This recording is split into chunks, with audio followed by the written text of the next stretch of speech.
All right, good afternoon, everyone. Thanks so much for joining us. We'll get started here in just a moment. We'll give folks a second to jump into the Zoom room, but welcome. Thanks for being here.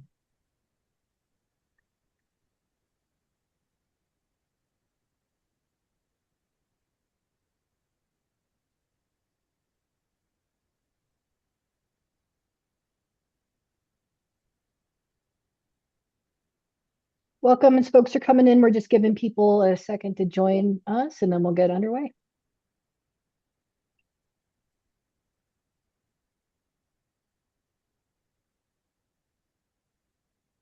All right. We'll go ahead and get started. Well, good afternoon, everyone. Thanks so much for joining us. My name is Ryan Payton. I serve as the director of the Colorado Office of Attorney Professional Excellence, or APEX. So glad you're with us today for Lawyers as Entrepreneurs from Idea to Practice. I'm really excited for this conversation and for our amazing panelists to share their story with you and their insights. Before we get underway, a couple of housekeeping notes. One, we are in webinar mode, which means that we cannot see you or hear you, which also means that we can't help you with technology issues. So if there is a tech problem, I find that just getting out of Zoom and coming back in can be really helpful. If something happens on our end and we close out, we'll get up and running again as quickly as we possibly can. Um, I'm sorry, there's an echo. I don't know what to tell you about that. I'm not hearing it. Panelists, are you hearing an echo? Yeah, No. so it might be on your end, Dimitri.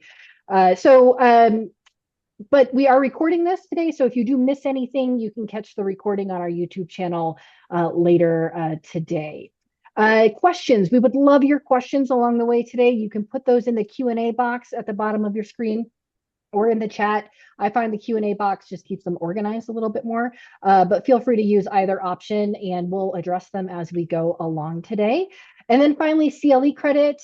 This event does qualify for one general CLE credit. About 5 minutes before the end today, so 12:55, I'll drop into the chat the course ID number so you can take that with you as you go. If you miss that for any reason today, you can send me an email and I'll send that course ID number to you as well.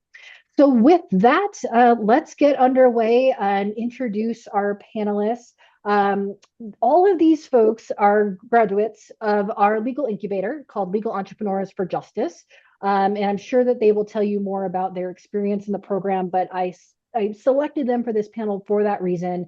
Not only have they done a fantastic job of developing their own businesses and their own practices, but they utilized a really great resource here in Colorado to do that as well. So as we go through introductions today, folks, my hope is you can obviously just tell us your name, who you are, what you do, but a little bit about your business model and what your practice looks like day to day right now. And so I'll just go Brady Bunch style around my screen. And Deborah, I'll start with you. Oh, it's always great to be first. No, just kidding. Well, thank you, Ryan, for organizing this, and it's great to be on a panel with Keegan and Katie. So my name is Deborah Yim, and I am the owner and managing attorney of the Primera Law Group. And we are a Denver-based law firm. I currently have 5 employees, and we specialize in labor and employment law. I would say 90% of my work is plaintiff side, representing employees in all kinds of employment cases, ranging from discrimination, retaliation, harassment, to wage and hour, to workplace abuses, to health and safety violations.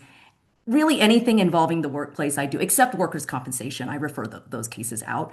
But generally, anything that involves an employee in the workplace, we handle on the plaintiff side. And that can be litigation, that can be severance negotiations, that can be disciplinary matters, things like that.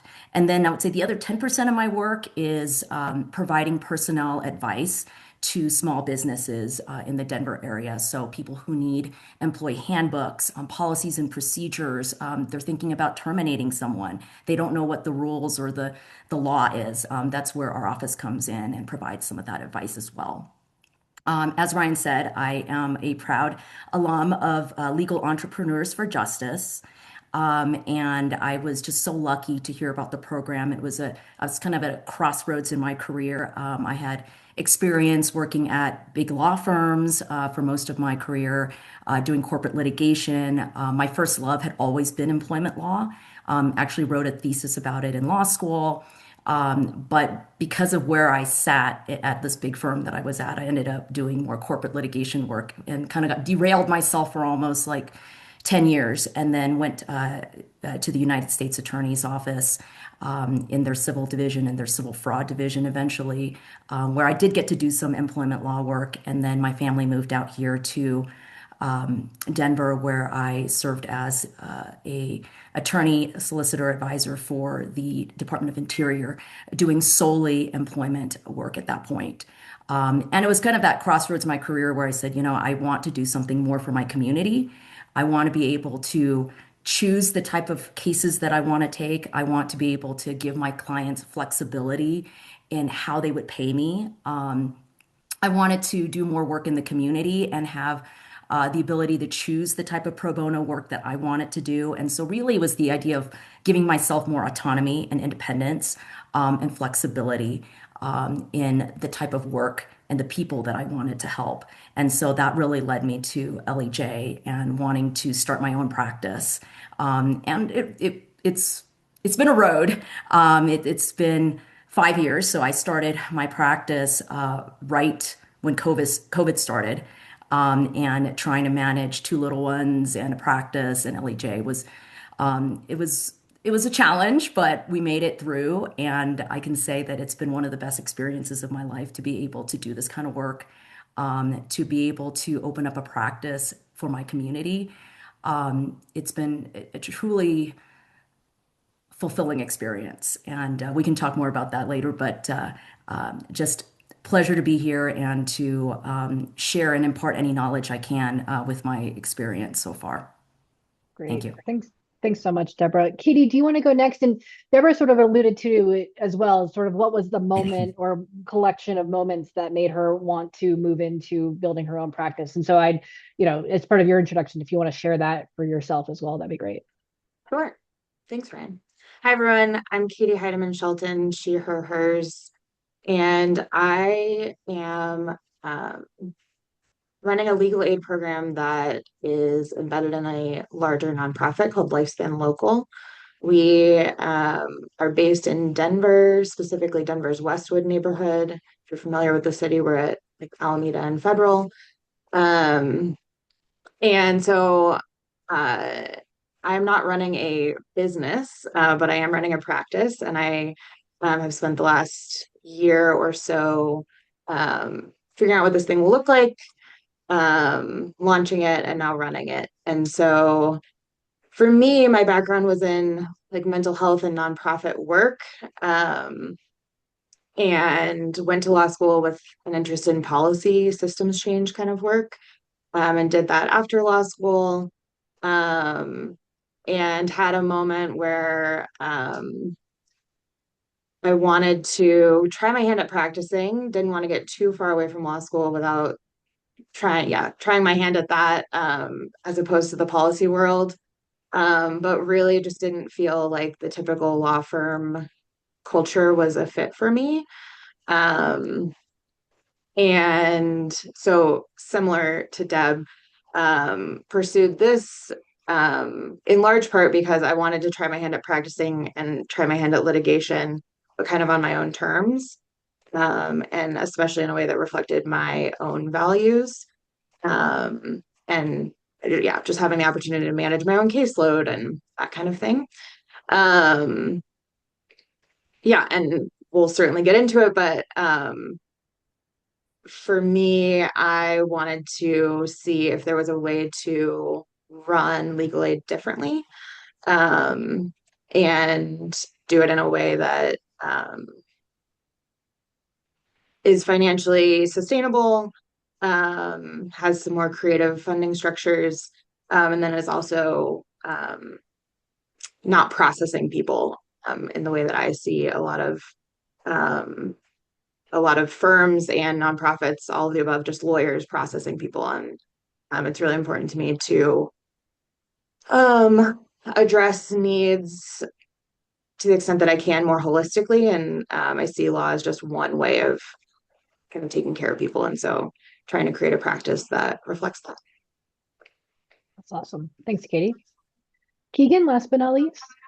Yeah.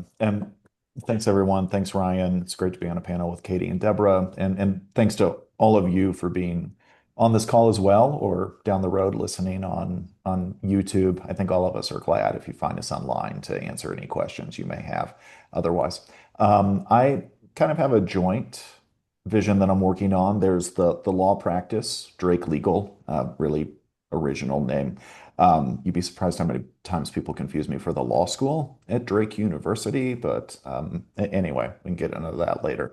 And then I have like part of what I do with the practice is it helps me with my tech company where I'm working on products to make it easier for kind of dispersed lawyers, particularly lawyers working to bridge the justice gap or going into legal deserts, to be able to make it easier to practice. So I'll be discussing more of the law practice today, but let me give a little bit of the background story of how I got there. So I graduated from law school, and a lot like Deborah, kind of took the opportunity to work in some, kind of like high-powered law firms, the kind of thing that you look to do in law school. And then I worked in-house in a few tech companies. And then I had kind of a separate tech idea, and so I went to turn that into a tech company. And, I kind of took the hint, when I told people, like in the legal department, I'm going to go, I'm not going to be practicing law anymore. No one told me to stay. So I kind of took the hint, maybe this isn't what I'm supposed to do. And yet in that time, I really felt an obligation with the law license that it's not just a way to make money, that it's something you can do to give back to society. So I volunteered at an MVL clinic for estate planning. I recommend that for anybody who's looking to kind of contribute, especially if you're a corporate person who wants to give pro bono. And I'll always remember my second client at that clinic. She said the last time the clinic came to visit, she had too many assets to qualify for the clinic's help. And then in the meantime, a con man got a hold of her and stole everything. And while, I was honored to do the work through the clinic, I just had this really nagging sense that like these are the kinds of people who I need to help, like I'm really missing something by not having met this woman before the con man did. And not long after there, I saw the email through the bar about LEJ and saw that it's, yes, they are helping people in exactly that demographic, the people who don't think they can afford a lawyer, or the people who need help, but they don't qualify for free legal aid, but they also don't make enough money to have a fancy lawyer on retainer downtown. So I built a practice that's there. I would say my practice blend includes trust and estates. That's kind of where my heart was. I also work with companies, kind of keeping what I did within the in-house world, but I really try to focus on companies that are kind of outside the main metro area. I've gone out to Greeley to give presentations, looked at things at La Junta in Durango, and really kind of getting out because I think even though talent is equally distributed around our state, the resources to get good advice aren't. And so that's the way I'm building that side of the practice to kind of help because we, just aside from LEJ, the justice story in our great state of Colorado is really, really special. And there are a lot of things that we do that I think are just the blue ribbon for what the rest of our country should be doing. And look forward to talking about that over the next rest of the hour. Thanks so much, Keegan. Well, let's jump into, more of the nuts and bolts here. And you all talked about how you sort of your inflection point, what you were trying to do, why it made sense for you to move into starting your own practice and or your own business. But I'm, curious how you really found your clientele, your niche area, who you wanted to serve. And Katie, I'll start with you. I mean, how did you sort of cultivate that idea of who you wanted to serve in building this practice? Yeah, for us, so as I mentioned, I'm part of a larger nonprofit, although it is not a large nonprofit. There are like 10 of us on staff. Um, and we're running a lot of different kinds of programs. So I'm the only attorney. So in some ways, my answer to your question is like, I didn't have to figure it out because the nonprofit had already decided. We are very much rooted in Denver's Westwood neighborhood and reach the rest of Southwest Denver. Um, Very diverse community, historically primarily Latino, many new arrivals, tons of different languages spoken here, working class, um, primarily low and like moderate income folks. So my demographic was kind of set out for me, but the way, like the kind of scope of services and how I'm responding to need, I think um, is unique in that we did a lot of community engagement, talking to hundreds of folks about what gets in the way of them taking care of them and their families. And things like food access and childcare, and employment and all of those things came up. And then access to attorneys came up. Um, and I think a key, and I think this is applicable for folks who want to do something like me, but then also folks who want to do something maybe more like Keegan or Deb or something else. Um, I think listening to people is huge, like just asking people. It's pretty basic, but you can learn a lot. And then looking for patterns. So the patterns that came up in my community were we don't know how to find an attorney. So like I already know I have a legal issue, but I don't know where to start in finding somebody. I don't know who to trust. So lots of people getting scammed, um, either by, well, mostly by non-attorneys, but then also some folks who engaged attorneys who were less than ethical. Um, and it's like that's one bucket. And then another bucket is I don't even know if I have a legal issue, but this thing feels wrong. And if I do have a legal issue, I don't know what kind of lawyer I'm looking for. So those were like the things that came up over and over again. And so that's where I started, is developing a program that we call Legal Link. And initially it was just trying to address those two issues. Like, how do you find an attorney that you can trust and then afford? Um, and It's grown really naturally from there. Now I'm also representing folks, not just connecting them to pro bono and low bono attorneys, but that's where it started. And I think not surprisingly, uh, we've gotten great feedback and a lot of traction because we're just like, it's not rocket science, I don't think. I heard what folks were looking for, and I tried to create something that is responsive at least to, a good chunk of that. Yeah, that's really helpful. And I'm wondering for Keegan and Deborah, who are, working with, I guess, more traditional legal clients. I mean, how do you sort of explain the difference between a niche market and the value proposition that you're providing for a particular market?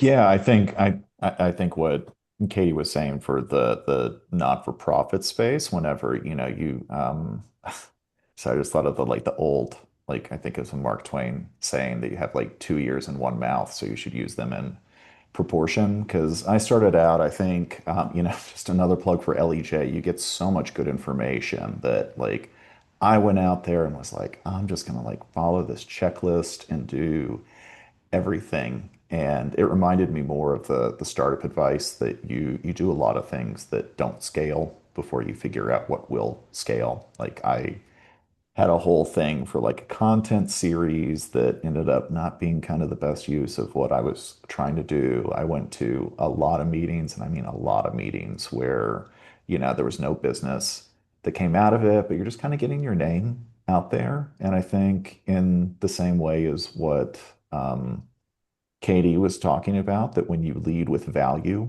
and you kind of start from there and say, what is it that people are buying? Is it just work product? Is it advice? Is it some combination? Like, what is it that you're actually offering?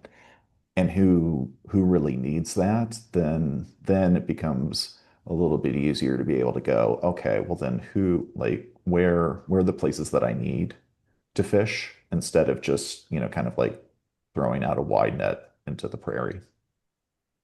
Agreed. I mean, I would say for me, when I was in the federal government and representing a lot of management and employment cases, I noticed that there was a huge need for affordable attorneys for employees, workers. They obviously they make too much for legal aid, but they can't afford the, 350 bucks an hour type attorney, right? And that was across the board. And you're talking to all these workers, right? Middle market, working class, they just cannot afford it. So I noticed that there was, first of all, a need. There's also a lot of cases. There's, people, I would say 33% of your life is spent at work, right? So there's always some employment issue that works. And one of my concerns was, is there going to be enough work for me, right? And what I realized is there is so much employment work to go around, right? So first of all, there's the demand for it is there, right? And then there's a need, right? And then on top of that, I noticed that just in the community in general here in Denver, there's not a lot of people of color attorneys, right? That the clients can feel that there's representation, that they're being heard as well sometimes, right? They want to see a little bit of themselves in their attorney. So I saw there was a need for that as well. And so those kind of combinations together made me think, okay, you know what? I think that there is space for this and for me as an attorney to come in and do plaintiff's employment work. And that's sort of borne out. I mean, just there's been so much work going on, especially with all that's going on in the federal government these days, people leaving their jobs. But I think that's where you need to figure out, and as Katie said, and Keegan said, you want to talk to the community. You need to, don't just operate in a silo, right? But go out and find out, talk to the community in general, talk to other attorneys, right? Where's the need? Because you don't want to be in a space where it's already done, essentially. Just Ryan, real quick. Yep. I think one way to make that explicit is listening for people's complaints. Like what are clients and or just like general public complaining about? So like embedded in that, I think is, like I can't afford an attorney, or like I said, I can't find an attorney.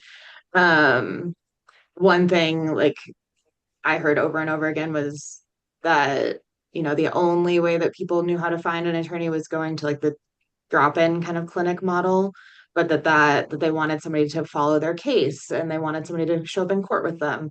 And so that complaint that I heard over and over again helped inform what like my practices looked like. And so, how did that listening to the community or listening to the various types of clients you were hoping to attract, how did listening to them help you decide, what type of service delivery model you wanted to implement in your practice, and also for those of you who are pricing, the pricing model that you put forward? Oh, I can start with that. I mean, when I first started, I wanted to have this beautiful package that I could put on my website. The gold package, the silver package, the platinum package, right? And make it so easy for people, right? I think it depends on the type of law that you're going to practice, right?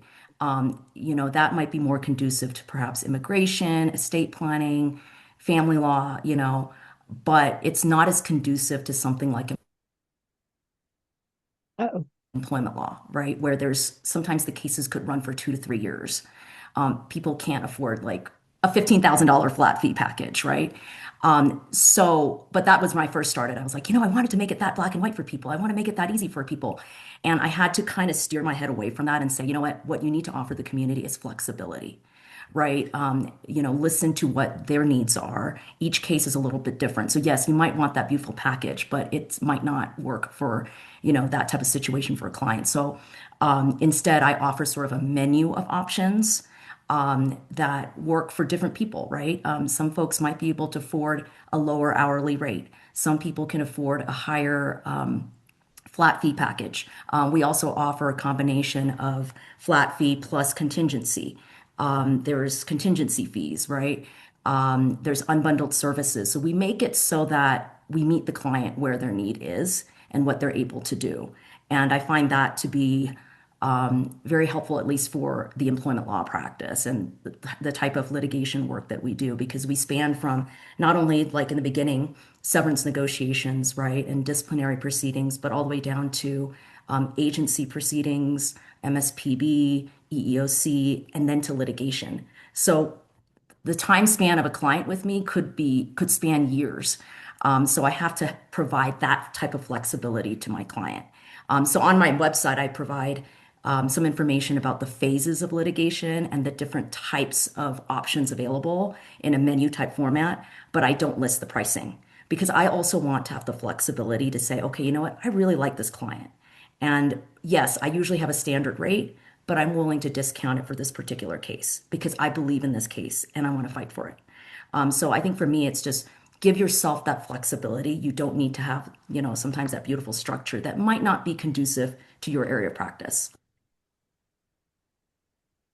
Yeah, I think just to chime in on that, I'm still in the midst of how I shape all this and put it up on my website because I kind of offer generally what I'm able to give to people as a service, but it is I started out and I have a strong bias towards saying like I regardless of what's advertised, I generally go on a fixed fee rate. I find that it works better to build a relationship with people and get advice, but also input from the client in a way that helps me represent best without the client kind of biting their fingernails because they are afraid to click into the next hour because I can be kind of long-winded when I talk. But I find that offering, and so this is what I was mentioning earlier about what is it that somebody's actually buying when they come and get my services? Because with platforms out there like Claude with legal AI and everything that can say, we'll review this document for you and it's part of like this particular package. I worry about saying, here's cost per particular document is making that software my competitor, which it is not. I mean, and forgive me while I get on my Aaron Sorkin-esque soapbox, but what we give as human beings, the law is a human business. We are dealing with human problems. This is not just something that can be run through a computer. The human element always has to be there. And so I'm really cautious to make it so that my services don't get compared against a computer. So what can you do to kind of shape what people expect of services so that they realize you're getting something that isn't just, spit out from the AI overlords. You're getting something that a human being who took an oath to the bar in the state that we're all subject to kind of had. So that's where I think you can kind of give expectations the way Deborah was describing. I've seen and I've like toyed with, I haven't released this yet, but sort of like turnaround times, particularly for business clients or trust and estates clients to be able to say, if you ask for a review of this kind of a document, it takes me about 2 days. If it's a larger acquisition, it varies or what have you. But just kind of like telling what to expect. I have found just anecdotally that you get a lot of grace from potential clients who, even though they realize the price may kind of fluctuate, they do like someone who can kind of take them by the hand and let them know what the path looks like. Were you going to say something, Would Deb? Oh, sorry. I was gonna mention AI. AI has become this weird wild, wild west thing, just even the other day, I had a client that, in the past, right, without AI, they give you the employment agreement to review, right? Incentive agreement, referral agreements, whatever. And they just hand it to you. Now they have, used Claude, right, to go in to do the initial work for you already, right? This is what I'm thinking. This is what the employer's thinking. This is a middle ground suggestion, right? And then you have to figure out from there, like who's right or wrong, right? So sometimes it adds on work, sometimes it helps, I guess in some ways it does take away, it does free up a little bit of time. I tell my clients with AI though, like if you're giving me something that's like AI done and I have to spend extra time to review it and I have to correct it, I'm going to charge you for it. Right. So just that's the risk of using AI, but a lot of times AI is also wrong. It hallucinates cases all the time. I have so many clients that are always like, but ChatGPT said this, like it's law, right? And these days now they're handing me In the past, they would have done their own timeline of facts and events, right? I mean, there's certain things that AI does well, like it can kind of summarize things for you, but if you don't check it, there's a lot of errors. I've had opposing counsel actually try to do a motion to compel on me, and they obviously, because defense counsel are all using AI now. They're all paying for it. It's like it's pretty much a given they have AI. And they actually used AI on my discovery responses, and then AI cited to the wrong Federal Rule of Civil Procedure. Literally said that FRCP 26 said this and added like words, and they didn't even check it, right? But we're dealing with this kind of stuff now that adds time on when we're talking about fees and things like that, right? Sometimes, yeah, we have a flat fee, but then the AI is putting extra work on us. But sometimes it helps, but by and large, it actually adds a lot of extra time. But those are things that we have to consider now that we didn't have to consider like 5 years ago when I started my practice. Yeah, I've like joked about getting the sign like I remember in the mechanic shop growing up that says, here's the price if you just come in, and then it's like 2 times that price if you tried to fix it before you came in. Like I've thought maybe you could do that for legal practice. Like here's my price and it's double that if you went to AI first. I love that. You should start that trend, Keegan. Well, probably not. Before we move on to funding, though, I'm curious, you all mentioned sort of the value proposition you thought you were putting out there for clients. Has that been your experience as clients are coming in? Are they buying into that? Is that why they're hiring you at the end of the day for the value proposition you're putting forward? I would say so. So I do surveys for my clients after their case is closed, right? And to ask them like, what did you find about our service? What did you value? What were some pros and cons? Um, we are a small practice, right? With two attorneys. And so for us, it's like speed. Like we have a huge quantity of cases. Like I think I have like a 90 caseload right now, which is crazy. Um, so we're not able to do things probably as quickly as a bigger law firm, right? And so I make that very clear from the start, but that's something that I always say, yeah, we love everything, but sometimes like it could be faster, right? And so we continually working with that and using technology to help with that.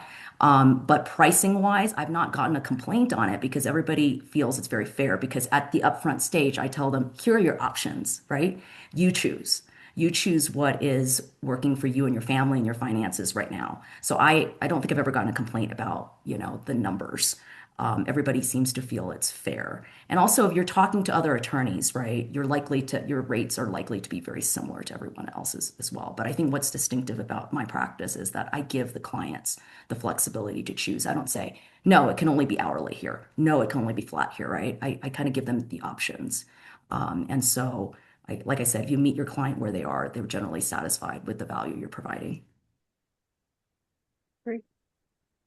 Well, let's move into funding and operations because one of the questions that we most frequently get as we're interviewing folks for LEJ and folks who are looking to start their own practices and their own businesses is how am I going to pay for this? How am I going to not only pay to start my practice, start my business, but how am I going to pay my own bills? And so I'm wondering, what was your approach in terms of thinking both about the capital upstart costs in what you were doing and funding that part, as well as how do you take care of yourself until you have that steady client stream coming in?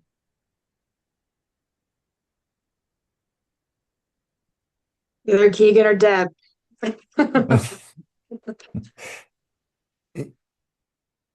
Keegan, do you want to go first? Yeah, I'll say I admittedly I was fortunate that I think my significant other was really helpful in having a job and being able to kind of pay the mortgage and buy the groceries and that kind of a thing. And so I think, regardless of even if it's not remunerative assistance, it's if you have husband or wife or significant other in your life, serious boyfriend, girlfriend, whoever it is, that they're supportive. It's not on the financial piece, which I'll get to, but just psychologically having somebody who can be there and be supportive is just I think a necessary step before you get into the dollars and cents. But getting into the dollars and cents, I started out and kind of looked and said, okay, like what are the like actual fixed costs that I will have to pay just to be able to open the door. We're fortunate in a remote world that that doesn't have to include lease of office space, but as an attorney, you'll have to pay an annual fee to keep your license in the state. You'll have to, you should get malpractice insurance if you don't already have a computer or different paraphernalia to deal with the actual practice itself.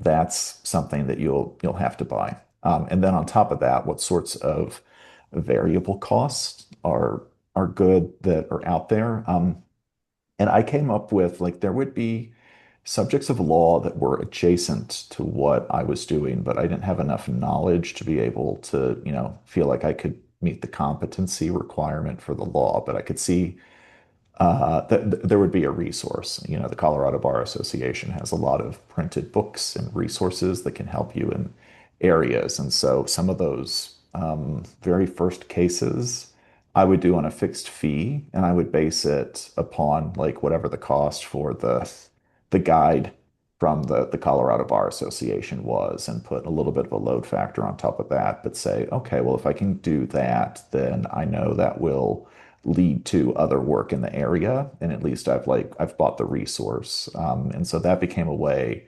especially establishing credibility at the beginning, that I could begin to build out a practice and build out my own expertise to be able to help not just within my core competencies, but with adjacent competencies as well.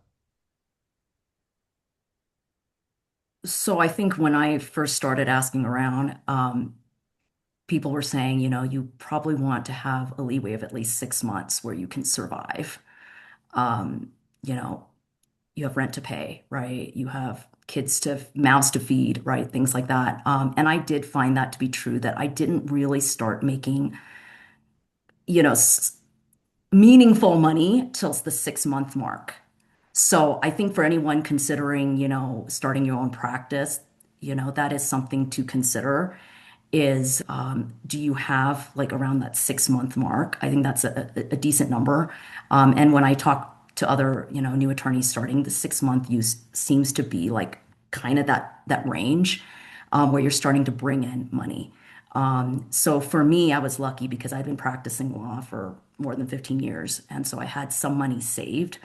And I had a significant other as well. My husband, was working, so we had health insurance for the family. But those are things that you have to consider as well, right, when you're starting the practice, right? And so some people, do a side business or do something on the side as the business is still picking up. Because you're just, first of all, when you're starting a practice, people don't might not necessarily know you or your practice. It takes you time to start things going, right? To even learn maybe some of the areas of law. And so I would say, don't anticipate that you're going to be making a lot of money the first couple months at least. So try to have at least 6 month leeway on that because there are a lot of expenses. That was the nice thing about LHA. I'm sure Katie and Keegan mentioned that too, but you have office space that they will, you can use, which is really nice, especially if you do litigation and you're going to need deposition space, if you need to meet with clients to sign documents, things like that. It's really nice to have that year leeway where you don't have to, pay for a lease for a building or anything like that. But there's also expenses for platforms that you might use, and LHA allows you to test those things out ahead of time for free for a substantial period of time. So that's really nice. But there's, certain things that, certain expenses that you definitely have to consider, like the platforms that you're using that could run you $500 a month. If you want to use any type of legal referral services, right, that's a couple $100s a month. Marketing, SEO website, that's a couple $100s a month, right? And you're going to be pick and choose, obviously, what you're going to focus on in the first couple months, right? But those are expenses that you might want to consider, and they all add up. And then, of course, as you're starting to build your business later, you have employees and leases and all that fun stuff that you'll have to deal with. But for me, I think, I wanted to at least have 6 months where I was like, I don't have to break into the family joint account. This is like my own money that I worked, my own, money for the last 15 years. I'm going to break into that account, but I am no way going to break into my family's account to start my practice. And so that was a goal of mine. And luckily I met that. And Katie, even though it's a different business model, I mean, you still have to find the funding sources to start up a nonprofit practice. And so, what funding sources have been most helpful to your organization, or what funding sources? Because I know you're also looking at some interesting models for ongoing funding. So, I'm just curious if you want to share a little bit about that. Sure, yeah. So um I'm in the privileged position of having a salary. And so in that way, I feel a little bit like I'm an entrepreneur light, like I'm building this thing, but I didn't take on all the financial risk that other brave souls have. Um, so I came into this role. We had 1 year of private philanthropy dollars committed to give me a runway to design this program, design this model, and to pay my salary. Um, and they have renewed funding for a second year, which has given me time to pursue grant funding. So we've had a few grants, and now that I have well, coming up on a year of operations under my belt, we'll be eligible for more grant funding for funders who want to see, the impact over the last year. Um, and but there's not a lot of legal grants available, and the grant funding in general for any service is also pretty challenging right now. And so yes, I am exploring other models. I'm looking at kind of a co-op model. We're this summer we will start piloting fee for service. So um, right now we're not even being reimbursed for like court costs and filing fees, and so that's step number one. But then I am putting together a matrix of it's like sliding scale, flat fee on a sliding scale, tied to the client's hourly wage. That felt like a way that would work for us, um, and work for clients. So yeah, kind of stay tuned, but my long-term goal is having um, 1/3 of our operating expenses covered by fee for service and 2/3 being covered by philanthropy. And a lot has changed in the last year. I'm sure many things will change in the coming year, but that's what I'm shooting for right now. That's awesome. Yeah, we will stay tuned, especially on the co-op model. I think that's so interesting. You and I have talked about that previously, but I think it's coming, and I would love to see it implemented well here in Colorado. So awesome. Let's talk just for a minute about technology. We could probably have an entire panel discussion about technology. We've already touched a little bit on the AI anxiety and how that's coming into play. But on a more practical matter, what would you say are sort of the two to three, the 2 to 3 tech tools, I guess, that have made the biggest difference in your practice along the way? I can go. For us, we're using Locus as um, our client management platform, and I've been super happy with it. It's been highly customizable in all the ways that um, we need. And I talked to a lot of different providers on that front, and so many of them, like because we're not a traditional law firm, we needed some different things. And anyway, Locus has been great. I've been using Describe, which is like an AI legal research platform. And they're I think in like the incubator or like just post incubator stage. Um, but it's been fun to kind of like watch them grow and watch their services get better and better. But for us, like the appeal for me was that I could have access to legal AI tool that was not really expensive. And that's been useful. And then for scheduling, we use cal.com. And that was like the very first tech thing that I implemented. I wanted to do on-demand scheduling. Um, that's very rare in the legal aid space. Uh, and so that's where we started. It's very similar to Calendly, but they just have more support for other languages. That's great. Before we move on, though, there's a question in the chat for you, Katie, about Mm. the co-op model, and I'm wondering if you just want to spend a minute describing that in a little more detail. Oh, sure. It's with a giant caveat that I am figuring it out. It is, yeah, it's in its infancy. As I'm thinking about it right now, I refer to it as a co-op, but really, I think it will end up being more of like a committed network, and less true like a traditional co-op in terms of profit sharing. Um, but the idea is that I would put together a backbone organization, likely as a nonprofit, like as a 501(c)(3), to provide infrastructure, to provide support for solos and small firms. The scope of that, I'm figuring it out, but could include tech, could include shared support staff, could include either malpractice or health insurance, those sorts of things. And then also coordination of a committed network. That backbone entity would continue to house the program that I'm running now, Legal Link. And so we would have an influx, we would have an inflow, a pipeline of low income and moderate income clients who are looking for legal help. That backbone entity would do really robust intakes like I'm doing now, um, with the value of spitting out really detailed referrals to attorneys.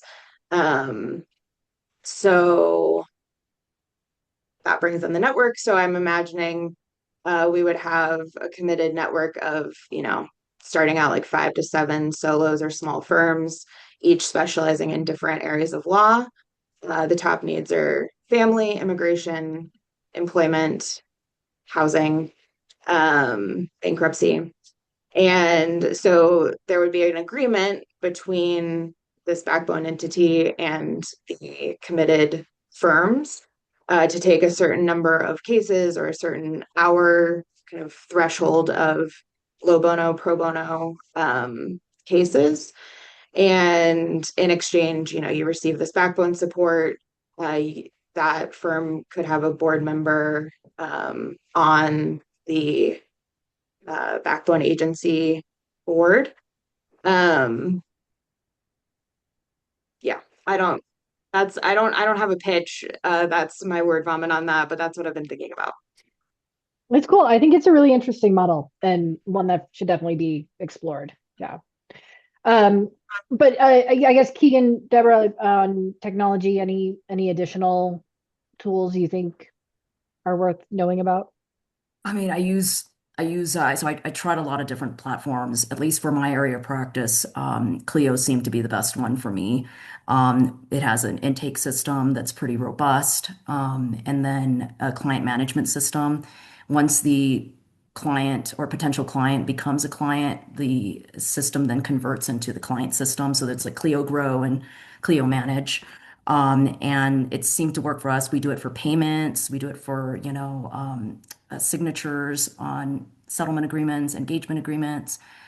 So that seems to be the tool we use the most. I also use Monday.com to, figure out assignments for my employees and, who's in charge of what case and when things are due. That seems to be the best system for us.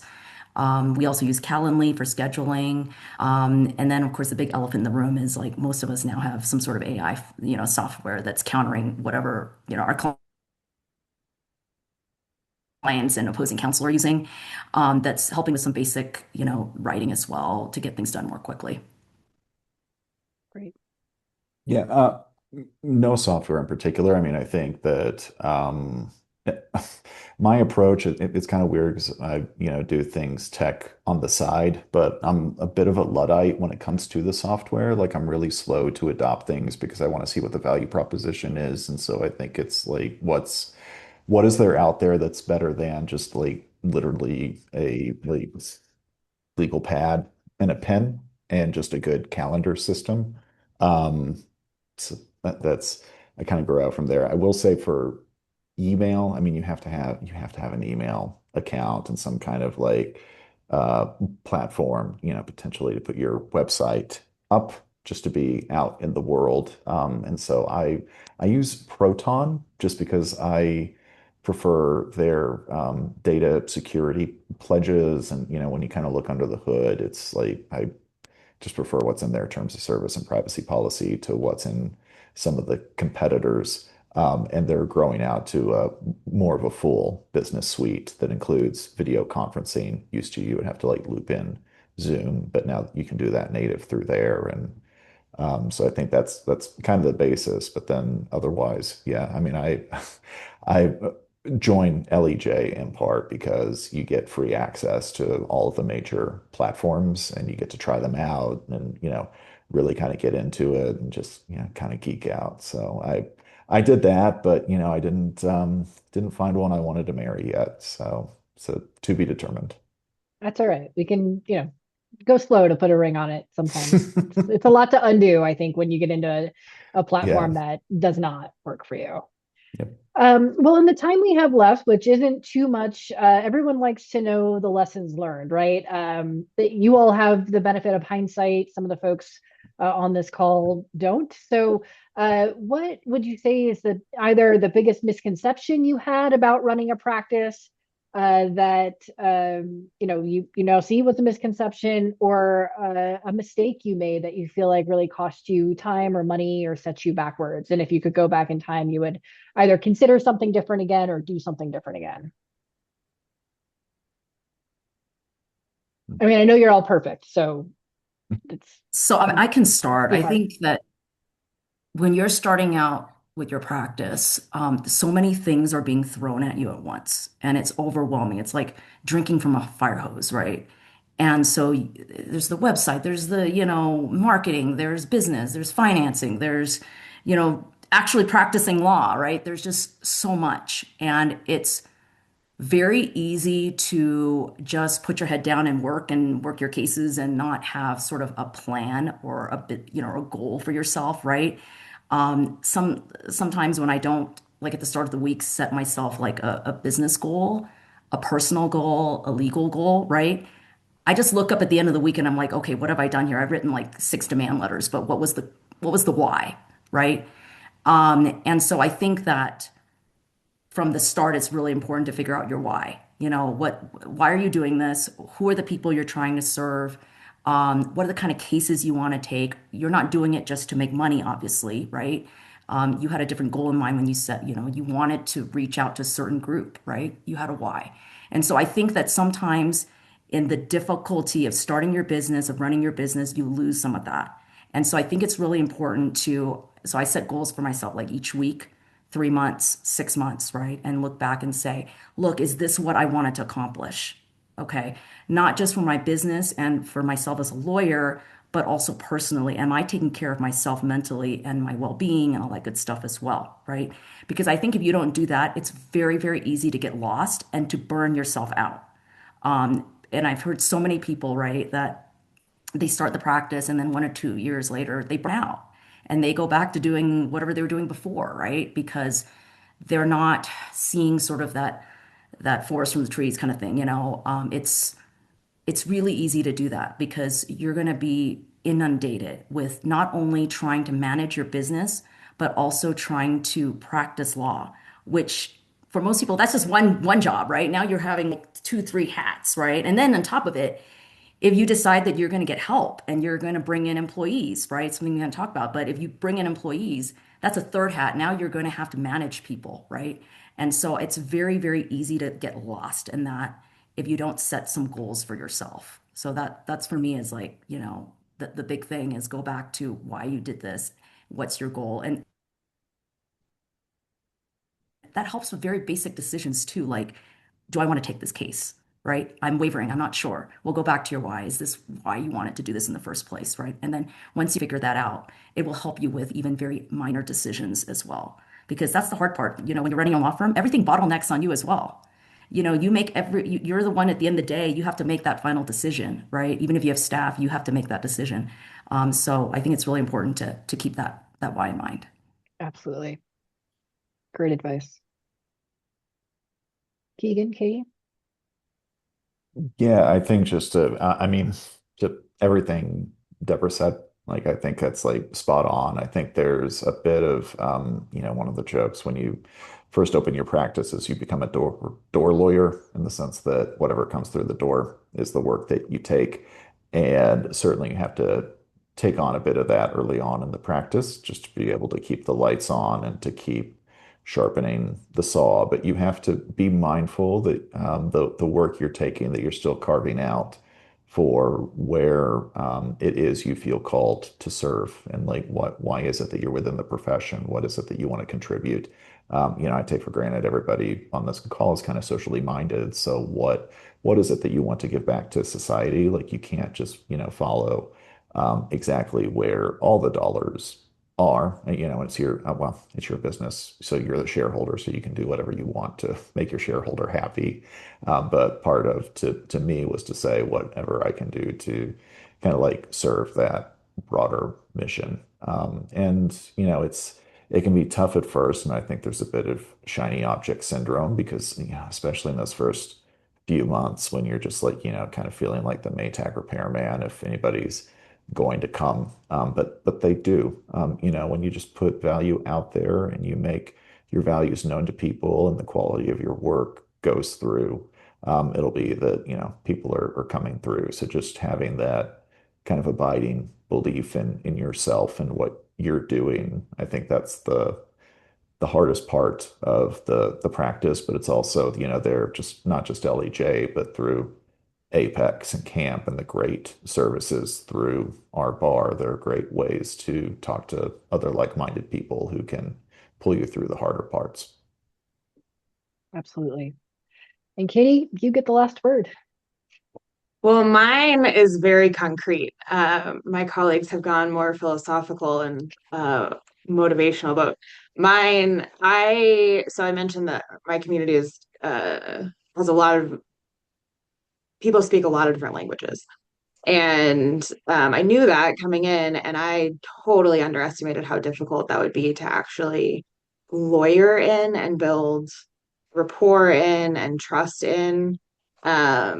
I'd worked, like one of the hiring questions was like, have you worked with interpreters before? And I was like, yeah, but I had never lawyered with interpreters before.